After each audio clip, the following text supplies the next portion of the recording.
Welcome! In this particular video, we'll be solving trigonometric equations involving cosine part 3. Let's take a look at our first example. Example 1. Solve the equation given below for theta greater than or equal to 0 and less than 2 pi. Here our equation is negative 4 is equal to negative 3 plus cosine of theta plus 4 pi over 3. The first thing we want to do is to isolate the cosine. To do so, let's add 3 to both sides of the equation. Now notice that you have negative 4 plus 3 gives you negative 1, and this is equal to cosine of theta plus 4 pi over 3. Now, at this moment, what we want to do is to figure out what is the period of this function here on the right-hand side. So we have that the period of cosine, it's simply equal to 2 pi, and we're going to divide that by the absolute value of the coefficient of theta.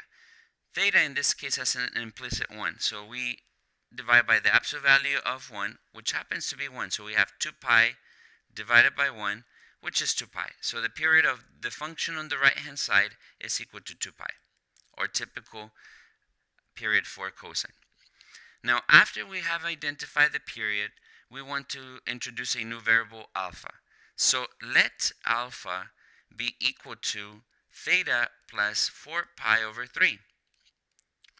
Now, with this particular variable, we can rewrite this equation as follows. Negative 1 is equal to cosine of alpha.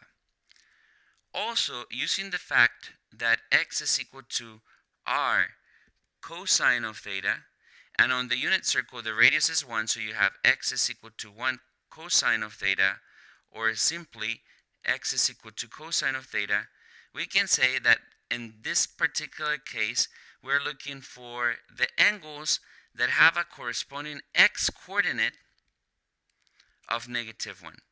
So looking at the unit circle, we find the angles that have an x-coordinate of negative 1.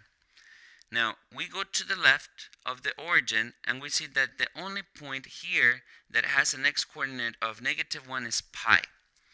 So we say, well, that means that alpha is going to be pi.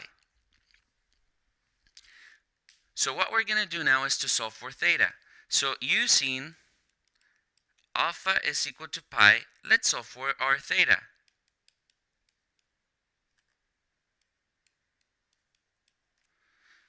And recall, based on the definition of alpha, that alpha was simply theta plus 4 pi over 3.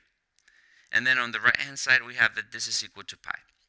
So to solve for theta, let's go ahead and subtract the 4 pi over 3 from both sides of the equation. And this implies that we have theta is equal to pi minus 4 pi over 3. Now looking for the common denominator means that this pi will become 3 times pi over 3. So we have that theta is equal to 3 pi minus 4 pi all divided by 3. In this case, 3 minus 4 becomes negative pi, and the common denominator was 3. But notice that this is an angle that doesn't satisfy the restrictions of theta being greater than or equal to 0 and less than 2 pi. So what we're going to do is to add the period of the function here.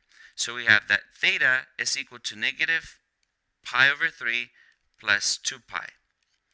Now the 2 pi gets multiplied by 3 over 3, so we can get the same denominator, and you get negative pi plus 6 pi, which becomes 5 pi, all over the common denominator of 3. So that's our solution here.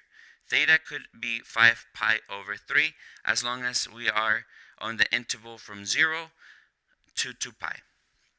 Let's see another example. Solve the equation given below for theta greater than or equal to 0 and less than 2 pi. Once again, our goal is to isolate the cosine. So to do so, let's add 4 to both sides of the equation. Now notice here that you have negative 3 cosine of the opposite of theta plus 2 pi over 3 is equal to positive 3. Let's go ahead and divide by negative 3 on both sides to get the cosine by itself, and we get that cosine of the opposite of theta plus 2 pi over 3 is equal to negative 1. At this stage, we can actually talk about the period of this function on the left-hand side. So recall that the period for cosine is equal to 2 pi. Let's go ahead and divide that by the absolute value of the coefficient of theta. So here we want the absolute value of negative 1, which happens to be 1. So we have that the period is equal to 2 pi over 1, which is just 2 pi, just as the regular cosine function. Now at this stage, let's go ahead and introduce a new variable alpha. So let alpha be equal to negative theta plus 2 pi over 3. That will enable us to rewrite this equation as cosine of alpha is equal to negative 1. So that means that we want the angles alpha such that we have an x-coordinate equal to negative 1. So once again, we come over here and we see that the angle that has an x-coordinate equal to negative 1 happens to be pi. So we get that alpha is equal to pi. Now this implies that since alpha was given to be negative theta plus 2 pi over 3, we have the opposite of theta plus 2 pi over 3 is equal to pi. Now let's solve for theta. To do so, let's go ahead and subtract the 2 pi over 3 from both sides. Now this implies that we have the opposite of theta is equal to pi minus 2 pi over 3. Now to get the same denominator, let's multiply the pi by 3 over 3, and you get that the opposite of theta is equal to 3 times pi minus 2 pi becomes simply pi all over 3.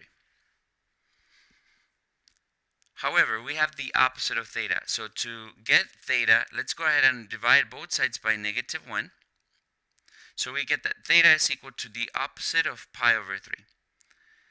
But notice, that angle theta is not on the interval of interest because we want theta to be greater than or equal to 0 and less than 2 pi. So what we're going to do is to add the period of 2 pi to get another angle theta. So we have theta is equal to negative pi over 3 plus 2 pi. Now let's multiply the 2 pi by 3 over 3 to get the same denominator, and we have 2 times 3 is 6, minus 1 gives you 5, pi all over 3. And this happens to be your solution. So that concludes this particular video on solving trigonometric equations with cosine part 3. Thank you for watching and have a wonderful day.